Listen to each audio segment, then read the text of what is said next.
Hello everyone, my self उत्तम सिंह चौधरी। और आज की वीडियो में अपन पढ़ेंगे लाइफ प्रोसेसेस का अगला पार्ट। देखिए, लास्ट क्लास में मैंने आपको पढ़ाया था ट्रांसपोर्टेशन, और ट्रांसपोर्टेशन इन प्लांट्स मैंने आपको पढ़ाया था, जिसमें अपन ने पढ़ा था जाइलम और फ्लोएम के बारे में कि जाइलम क्या होते हैं, फ्लोएम क्या होते हैं, ट्रांसपिरेशन क्या होता है, एसेंट ऑफ सेल की डेफिनेशन मैंने आपको पढ़ाई थी कि ट्रांसपिरेशन कितने टाइप का होता है। 3 टाइप मैंने उसमें आपको पढ़ाया था, स्टोमेटल, लेंटिकुलर, क्यूटिकुलर।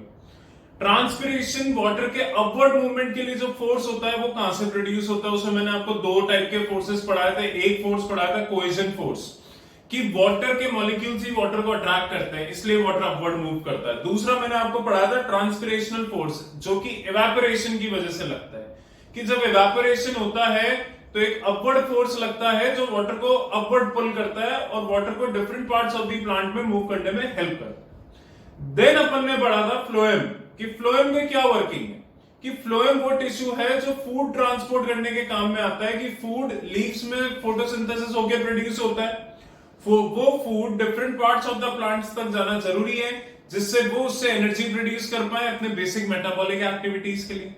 तो जो फूड ट्रांसपोर्टेशन का जो काम करते हैं, जो टिश्यूज में हेल्प करते हैं, उन्हें फ्लोएम कहा जाता है, और इस मेथड्स को ट्रांसलोकेशन कहा जाता है। ये अपन ने लास्ट क्लास में पढ़ा था, ट्रांसपोर्टेशन इन प्लांट्स। आज की क्लास में अपन पढ़ेंगे ट्रांसपोर्टेशन इन एनिमल्स। ट्रांसपोर्टेशन इन एनिमल्स यानी ह्यूमन बीइंग्स के बारे में अपने को पढ़ना। देख, अपने बॉडी में न्यूट्रिशन अपने स्मॉल इंटेस्टाइन तक जाता है, वो बॉडी के हर पार्ट में ट्रांसफर होना जरूरी है, हर सेल के पास। तो उसको ट्रांसफर करने के प्रोसेस को ट्रांसपोर्टेशन कहा जाएगा। अब हर सेल के अंदर न्यूट्रिएंट पहुंच गया, ऑक्सीजन पहुंच गई, अब उससे एनर्जी प्रोड्यूस होगी, तो वो एनर्जी भी डिस्ट्रीब्यूट करनी जरूरी है। प्लस जो ऑक्सीजन अपने लंग्स तक जा रही है, उसका भी हर सेल के पास पहुंचना जरूरी है। तो वो कैसे ट्रांसफर होगी? ट्रांसपोर्टेशन के थ्रू।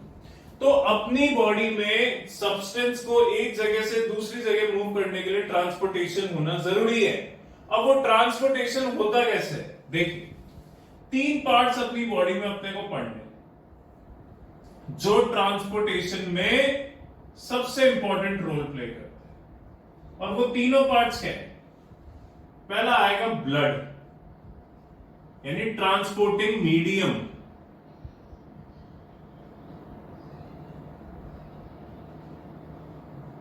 दूसरे आएंगी वेसल्स, जिनके थ्रू ट्रांसपोर्टेशन होता है, और लास्ट आएगा हार्ट, जिसके जो ट्रांसपोर्टिंग यानी पंपिंग ऑर्गन है। देखिए, आज अपने घर में टैंक होता है वाटर स्टोरेज के लिए, वो एक टैंक होता है नीचे और एक टैंक होता है घर के ऊपर। वाटर नीचे वाले टैंक में पड़ा तो वो अपने लिए क्या यूज करे? क्या अपन डेली बकेट्स थोड़ी उसमें से निकालेंगे? जब तक वो वाटर अपने टॉप फ्लोर के टैंक्स में ना पहुंचे, उस वाटर का कोई यूज नहीं है। वैसे ही अपनी बॉडी में न्यूट्रिएंट्स कंज्यूम हो जाते हैं, ऑक्सीजन अपन इनहेल कर लेते हैं। अगर ये ट्रांसपोर्ट ही नहीं होंगे डिफरेंट पार्ट्स में, तो इनके डाइजेशन करने का या रेस्पिरेशन करने का क्या यूज है? अब उस वाटर को अपने घर में जो होता है टैंक्स में, लोअर टैंक्स में, उसको ट्रांसपोर्ट करने के लिए क्या चाहिए? एक मोटर चाहिए आपको, दूसरा पाइप चाहिए, और तीसरा वो खुद वाटर एक मीडियम है जो ट्रांसपोर्ट होगा। वैसे ही ह्यूमन बॉडी के अंदर एक पंपिंग ऑर्गन चाहिए, हार्ट, जो पंप करेगा ब्लड को। एक मीडियम चाहिए जिसके थ्रू वो पंप होगा, यानी वेसल्स, जो अपने बॉडी में नर्व्स होती है, जिन्हें आर्टरीज, वेन्स कहा जाता है, कैपिलरीज कहा जाता है। जैसे पाइप्स होते हैं वाटर को ट्रांसपोर्ट करने के लिए, वैसे वेसल्स जरूरी है बॉडी में ब्लड को ट्रांसपोर्ट करने के लिए। मोटर जरूरी है उस वाटर को फोर्स लगाने के लिए कि वो अपवर्ड मूव करे। वैसे हार्ट भी जरूरी है उस ब्लड पे फोर्स लगाने के लिए, उसको पंप करने के लिए कि वो बॉडी के हर पार्ट में जाए। और ब्लड खुद वो मीडियम है जो इन सब चीजों को कैरी करता है डिफरेंट पार्ट्स में। अब पढ़ते हैं अपन। देखिए, आज की क्लास में मैं आपको ब्लड, फर्स्ट वन, और वेसल्स, ये टॉपिक डिटेल में पढ़ाऊंगा, क्लियर कर दूंगा बिल्कुल। हार्ट वाला टॉपिक मैं नेक्स्ट क्लास के लिए छोड़ रहा हूं, क्योंकि ये सबसे इंपॉर्टेंट टॉपिक। ये टॉपिक अगर आपके एक बार क्लियर हो जाता है तो लाइफ लॉन्ग आपके क्लियर होगा ये कॉन्सेप्ट। इसको समझना बहुत जरूरी है, अच्छे से बिल्कुल कॉन्सेंट्रेट करके।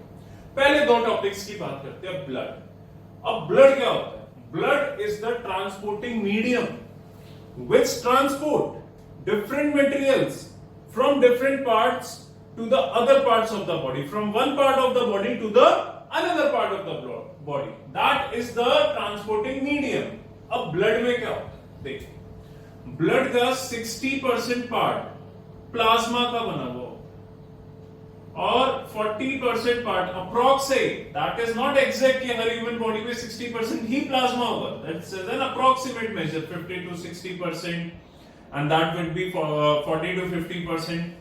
ये पार्ट्स होते हैं ब्लड कॉर्पिकल्स के, यानी जिन्हें ब्लड सेल्स कहा जाता है. देखिए प्लाज्मा क्या होता है? Plasma is a colourless liquid. Plasma का खुद का कोई कलर नहीं होता. It's a colourless liquid. It's made up of water, inorganic salt, nutrients and बहुत सारे vitamins वगैरह. So plasma का जो main percentage होता है, main proportion होता है, that is water. अगली बात करते हैं ये blood cells क्या होते हैं. तो प्लाज्मा का काम होता है ब्लड को वो लिक्विडिटी प्रोवाइड करना, यानी लिक्विड स्टेट प्रोवाइड करना. इसमें बहुत सारे सॉल्ट्स भी प्रेजेंट होते हैं, इनऑर्गेनिक सॉल्ट्स होते हैं, न्यूट्रिएंट्स होते हैं. सो इसका खुद का भी फंक्शन होता है, ऐसा नहीं कि कोई यूज करनी है. And it's a colourless liquid. इसका प्लाज्मा का कोई कलर नहीं होता. It's of the colourless. Blood cells की बात करते हैं. ह्यूमन बॉडी के अंदर 3 टाइप के ब्लड सेल्स प्रेजेंट होते हैं. पहला आता है आरबीसी, अगला आता है डब्ल्यूबीसी और तीसरा आता है प्लेटलेट्स. तीनों के बारे में आपने आज से पहले कभी ना कभी सुना जरूर. आरबीसी को कहा जाता है रेड ब्लड सेल्स, डब्ल्यूबीसी को व्हाइट ब्लड सेल्स, प्लेटलेट्स को थ्रोम्बोसाइट्स. अब देखिए आपकी ब्लड रिपोर्ट आती है, आपने कभी ब्लड टेस्ट कराया होगा, उसमें ब्लड टेस्ट में आपका हीमोग्लोबिन, ल्यूकोकाइट्स, ये डिफरेंट टर्म्स आती है, तो ये अपने समझ के ऊपर है. पर आज मैं आपको क्लियर कर देता हूं सबका मतलब क्या होता है. देखिए आरबीसी का दूसरा नाम होता है इथायरोसाइट्स. इथायरोसाइट्स.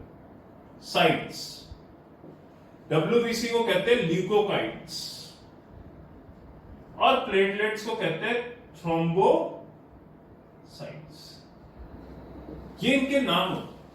कई बार एग्जाम्स में मैंने क्वेश्चन देखा है, right the function of the thrombocytes. अब बच्चों को पता नहीं होता थ्रोम्बोसाइट्स को प्लेटलेट्स कहते हैं. प्लेटलेट्स का फंक्शन तो सबको पता है ये टॉपिक पढ़ने के बाद, बट थ्रोम्बोसाइट्स में वो कंफ्यूज हो जाते हैं. सो इन तीनों के नाम होते हैं. अब आरबीसी क्या होता है? RBC red blood cell. इसका काम क्या होता है? देखिए इसके अंदर जो सबसे मेन कंपोनेंट होता है that is haemoglobin. HAEMOGLOBIN. Haemoglobin.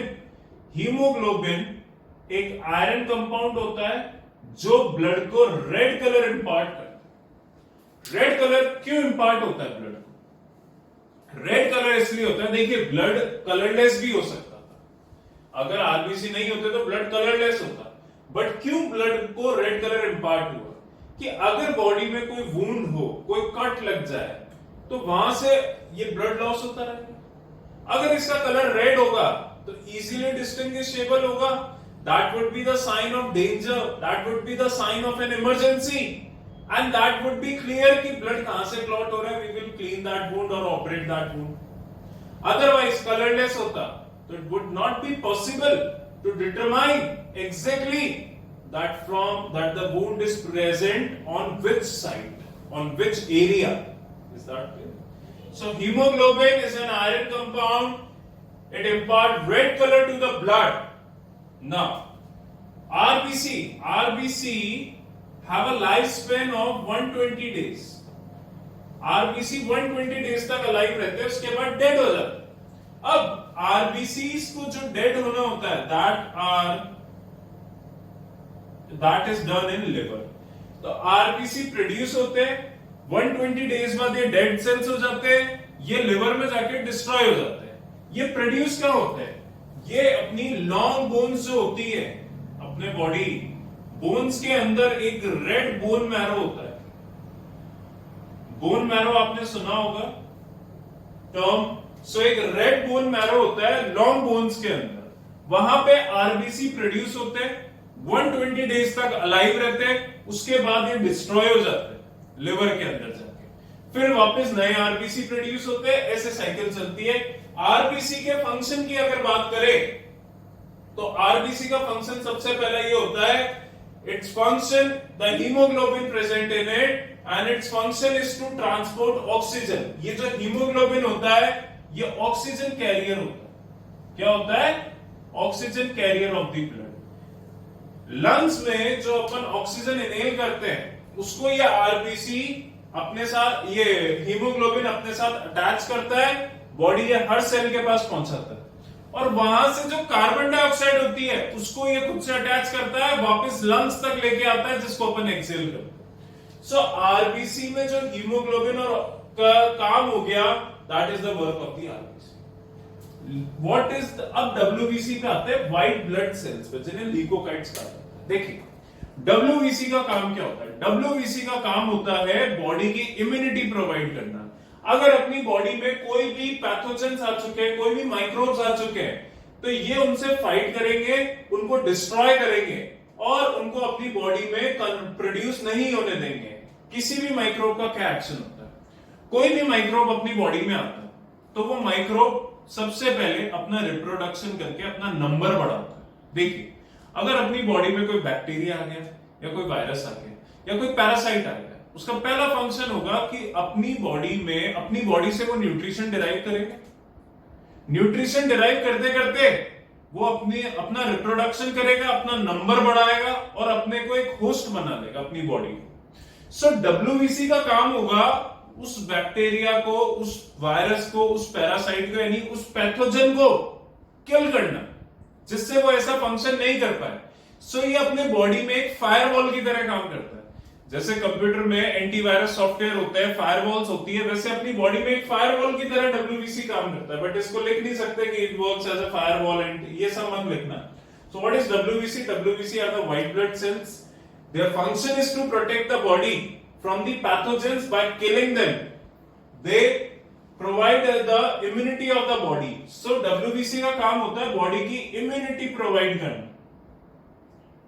अब इनके फंक्शन की बात करें तो सबसे पहला फंक्शन तो आपको क्लियर है कि ये बॉडी में जितने भी पैथोजेंस होते हैं उनको किल करते हैं, जिससे वो अपनी बॉडी में ज्यादा रिप्रोड्यूस ना हो पाए, अपनी बॉडी को कोई डैमेज ना कर पाए। दूसरा फंक्शन इनका आता है कि अगर अपने कोई भी चोट लग जाती है, कोई भी वुंड हो जाता है, कोई भी इंजरी हो जाती है, तो एक प्रोसेस होता है जिसे कहते हैं इन्फ्लेमेशन। इन्फ्लेमेशन में क्या होता है? इन्फ्लेमेशन की स्टेज होती है। पहली स्टेज होती है स्वेलिंग एंड पेन और दूसरी स्टेज होती है फीवर। अगर ये स्टेजेस हो रही है इसका मतलब बॉडी की इम्यूनिटी वर्क कर रही है उस इंजरी के अगेंस्ट। आज आपके हैंड में कोई इंजरी हुई, ज्यादा देर लग गई, तो सबसे पहले होगा पेन, दूसरी होगी स्वेलिंग। दिस मीन्स कि WBC is working to heal that injury. Second, अगर इंजरी ज्यादा है तो then it will convert into fever, second stage of the inflammation. तो इन्फ्लेमेशन वो प्रोसेस होता है जिसमें बॉडी डब्ल्यूबीसी को रिक्रूट करती है to fight against a disease और टू हील अ इंजरी। तो दूसरा वर्क इसका आता है टू फाइट और to heal any injury in the body. तीसरा वर्क क्या आता है? अपनी बॉडी में जितने भी डेड सेल्स होते हैं, जो सेल्स अब कोई फर्दर यूज के नहीं है, तो वो बॉडी के लिए वेस्टेज है। अब या तो वो सेल्स अपने हेयर्स की फॉर्म में अपनी बॉडी से निकलते हैं या नेल्स की फॉर्म में बॉडी से निकलते हैं। उन डेड सेल्स को किल करने का काम भी डब्ल्यूबीसी का होता है। उन डेड सेल्स को ईट अप कर जाता है जिससे वो बॉडी से रिमूव हो जाए, क्योंकि उनका बॉडी में कोई यूज नहीं। सो इसके तीन फंक्शन मैंने आपको क्लियर कर दिए। First function is to kill the pathogen, second function is to heal any injury and do the process of inflammation. Third is the it eat up the dead cells which are of the no further use in our body. Clear है? Last आता है platelets. Platelets का क्या काम होता है? Platelets जिनको thrombocytes कहा जाता है, ये ब्लड क्लॉटिंग में हेल्प करते हैं। देखिए आज कोई भी कट अपने लग जाता है तो वहां से ब्लड लॉस होने लग जाता है, थोड़ी देर बाद वो अपने आप प्रिवेंट हो जाता है। सेकंड डे पे उसके ऊपर एक क्लॉटिंग बन जाती है ब्राउन कलर की और धीरे धीरे वो हील होके क्लियर हो जाता है। ये काम करता है प्लेटलेट्स का। प्लेटलेट्स का काम होता है कि अगर बॉडी में कोई भी कट लग गया तो ये उस साइड पे जाके क्या कहते हैं इकट्ठे हो जाएंगे, वहां पे जाके ये लाइन बना देंगे, क्या कहते हैं, एक वॉल बना देंगे। यानी प्लेटलेट्स का काम होगा, इनका एक ही फंक्शन सबसे पहले होता है, prevent the clotting of the blood. यानी ये ब्लड को क्लॉट करते हैं जिससे वहां से ब्लड लॉस फर्दर नहीं हो। इनका काम होता है प्लेटलेट्स का। एक डिजीज होती है डेंगू। डेंगू में प्लेटलेट्स का नंबर सडनली फॉल होता है, आपने सबने सुनी होगी ये बात। सो दैट प्लेटलेट्स का नंबर फॉल होना इसलिए बेकार होता है कि अगर आपके बॉडी में उस टाइम पे कोई भी इंजरी हो जाएगी तो आपकी बॉडी से जो ब्लड लॉस होगा वो फर्दर रोका नहीं जा सकेगा, and that would be dangerous. That's why platelets का नंबर आपकी बॉडी में अच्छा होना जरूरी है। If the platelet number is between 2.5 lakh to 4 lakh, then it's very good. अगर ये नंबर कम होता है, it's below 1.5 lakh और below 1 lakh, तो ये that would be a dangerous thing. That means your body is not well immune to different type of disease. Is that clear? So RBC का work आपको समझ में आ गया होगा, WBC का वर्क आपको समझ में आ गया होगा, प्लेटलेट्स का वर्क आपको समझ में आ गया। इन तीनों के वर्क समझ में आ गए। Then I will go to the other topic, vessels. अब देखिए वेसल्स में आपको क्या पढ़ना है। वेसल्स 3 टाइप की होती है। सबसे पहले तो 2 टाइप, आर्टरीज और दूसरा आता है वेन्स। जो अपने स्किन के ऊपर अपने को ग्रीन कलर की वेन्स दिखती है, जो लाइट ग्रीन कलर की, डार्क ग्रीन कलर की जो वेन्स अपने को अपनी स्किन के जस्ट बिलो दिखती है, उन्हें कहा जाता है वेन्स। इन वेसल्स को वेन्स कहा जाता है। आर्टरीज कभी भी अपनी स्किन के जस्ट अंडर अपने को अपनी आईज से नहीं दिखेगी, ये बॉडी में स्किन के बहुत अंदर होती है। ऐसा क्या है, देखिए आर्टरीज का काम होता है, आर्टरीज ऑक्सीजनेटेड ब्लड को कैरी करते हैं बॉडी में, और वेन्स का काम होता है डीऑक्सीजनेटेड ब्लड को कैरी करना। ऑक्सीजनेटेड ब्लड वो ब्लड है जिसमें ऑक्सीजन प्रेजेंट है, जो अपन ने रेस्पिरेशन करके ली है। इसे प्योर ब्लड भी कहा जाता है अदर लैंग्वेज में। वेन्स डीऑक्सीजनेटेड ब्लड वो ब्लड है जिसमें कार्बन डाइऑक्साइड प्रेजेंट है, जो अपनी बॉडी के लिए कोई यूज की नहीं है। इसे इम्प्योर ब्लड भी कहा जाता है। सो आर्टरीज का काम होता है ऑक्सीजनेटेड ब्लड को कैरी करना, वेन्स का काम होता है डीऑक्सीजनेटेड ब्लड को कैरी करना।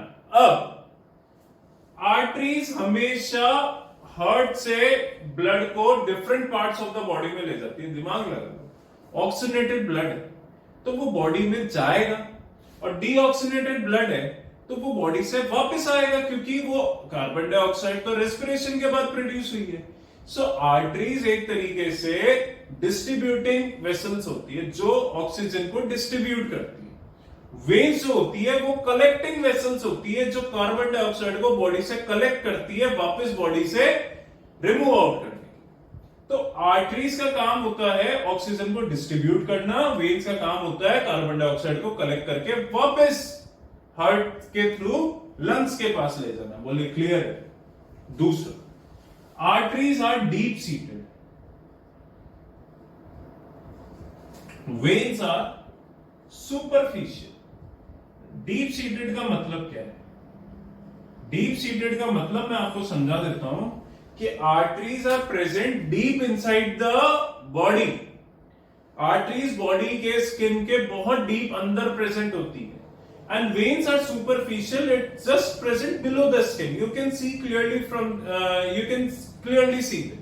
आपकी बॉडी पे जितनी भी वेन्स आप देखते हैं वो सब जो ग्रीन कलर की, that are veins, not arteries. Arteries are deep seated, ये बहुत अंदर प्रेजेंट होती है। अब इसका रीजन आता है why they are deep seated, why they are superficial.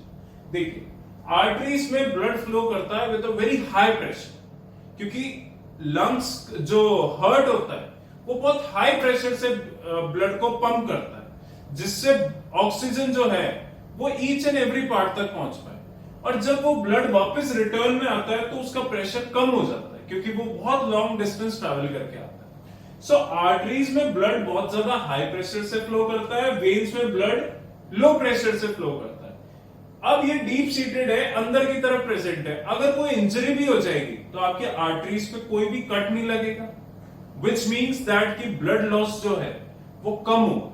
तो आर्टरीज अंदर इसलिए प्रेजेंट होती है कि अगर आर्टरीज पे कोई इंजरी हो गई, कट लग गया, उनमें वैसे ही ब्लड बहुत हाई प्रेशर से फ्लो करता है, तो आपकी बॉडी से बहुत ज्यादा ब्लड लॉस होगा। और वेन्स में ब्लड करता है लो प्रेशर से फ्लो, तो इनका सुपरफिशियल होना जरूरी है। इसका एक और रीजन होता है, बट वो बड़ी क्लासेस में पढ़ाया जाता है। अगला, thick walled, they are thin walled. Walled का मतलब क्या होता है? ये आर्टरीज की जो वॉल होती है that is very much thick, ये वॉल थिक बहुत होती है।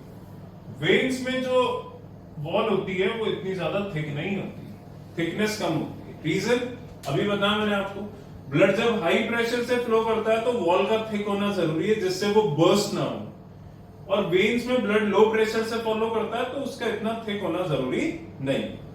अगला इसमें आता है, अगर कभी कोई आर्टरी डीऑक्सीजनेटेड ब्लड को फ्लो करवाती है तो उसे पल्मोनरी आर्टरी कहा जाता है। क्या कहा जाता है? Pulmonary artery. अगर कोई वेन ऑक्सीजनेटेड ब्लड को फ्लो कर रही है तो उसे पल्मोनरी वेन कहा जाएगा। लार्जेस्ट आर्टरी हार्ट से जो अपनी बॉडी में निकलती है उसको कहते हैं, और उसका नाम होता है aorta. The largest artery present in our body is aorta, and the largest vein present in our body is vena cava। ये आता है। So clear है? इन सब के रीजंस भी मैंने आपको बता दिए कि ऐसे क्यों।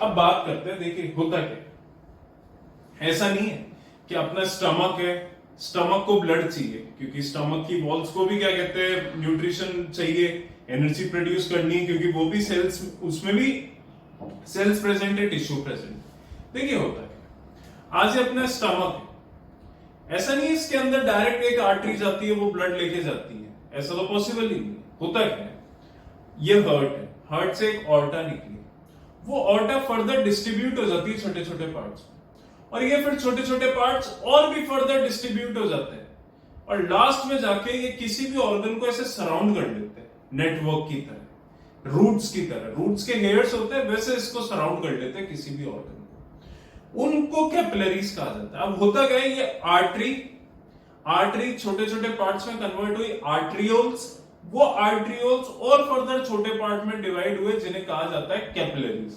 ये कैपिलरीज किसी भी ऑर्गन को जाके सराउंड करती है, फिर उस ऑर्गन के बीच में और इन कैपिलरी के बीच में कांटेक्ट होता है, उस कांटेक्ट की मदद से ये ऑक्सीजन को एक्सचेंज कर लेते हैं, न्यूट्रिशन को एक्सचेंज कर लेते हैं, वेस्ट प्रोडक्ट को एक्सचेंज कर लेते हैं ब्लड के बीच में और उस सेल के बीच में, उस ऑर्गन के सेल के बीच में। देखिए आज इस कैपिलरी ने स्टमक की वॉल को टच कर रखा है, तो स्टमक के सेल्स और ब्लड के बीच में कांटेक्ट आ गया, तो ये मटेरियल्स को एक्सचेंज कर लेंगे, फिर फर्दर ये कैपिलरीज कंबाइन होगी, ये थोड़ी थिक में कन्वर्ट होगी, और वो फाइनली जाके वेना कावा में कन्वर्ट होगी, जो मेन वेन होती है, और वो वेन वापस डीऑक्सीजनेटेड ब्लड को हार्ट पे ले जाएगी, हार्ट लंग्स तक भेजेगा, लंग्स के थ्रू CO2 बाहर, ये पूरा प्रोसेस होता है, जो कल मैं और डिटेल में आपको समझाऊंगा। इसको एक बार देख लेना, स्क्रीनशॉट ले लेना। ये टॉपिक मैंने आज आपको पढ़ाया ब्लड एंड वेसल्स का, इसको ढंग से, जो मैं PDF भेजूंगा उसमें से एक बार ढंग से पढ़े, कोई डाउट्स है तो आप मेरे से पूछ सकते हैं। कल मैं आपका ह्यूमन हार्ट कवर करूंगा, जो कि सबसे इंपॉर्टेंट टॉपिक है इस चैप्टर का, इसका स्क्रीनशॉट लें। देखिए एक चीज मैं आपको वापस बोल रहा हूं, बायोलॉजी जब आप पढ़ रहे हैं तो आप प्लीज खुद के नोट्स बनाइए। जैसे जैसे मैं आपको टॉपिक्स लिखाता जाता हूं, मैंने आपको RBC लिखाया मैंने, कि आप उनको नोट्स बनाइए। These are called as red blood cells, their name is erythrocytes, they have a life span of 120 days, they are found in the long bones in the red bone marrow, which and they are destroyed in the liver. Clear है? The hemoglobin present in it is an iron compound which imparts red color to the blood. The function of hemoglobin is to carry the oxygen and carbon dioxide from the cells to the different parts of the body. So ये हो गया RBC के notes पूरे। अब WBC कैसे बना है, platelets कैसे बना है, क्लियर? ब्लड क्या बना? Blood is the transporting medium of the human body. Its 50 to 60% composition is of plasma, which is a colorless liquid. The main proportion of the plasma is water and inorganic salts. Then 50 to 40% of the blood is composed of the blood cells or the blood corpuscles. So ये notes आप खुद बना सकते हैं, clear है? इनको बनाएं ये चैप्टर इंपॉर्टेंट है। बायो में सबसे बड़ा चैप्टर लाइफ प्रोसेसेस, उसके बाद ये कंट्रोल कोऑर्डिनेशन जो छोटा है, इतना बड़ा नहीं है। रिप्रोडक्शन इजी चैप्टर है। फिर हेरिडिटी आता है तो वो थोड़ा सा अलग टाइप का चैप्टर है जो आपने आज तक नहीं पढ़ा। सो ये चैप्टर सबसे बड़ा है और सबसे इंपॉर्टेंट है। क्लियर है? Thank you so much.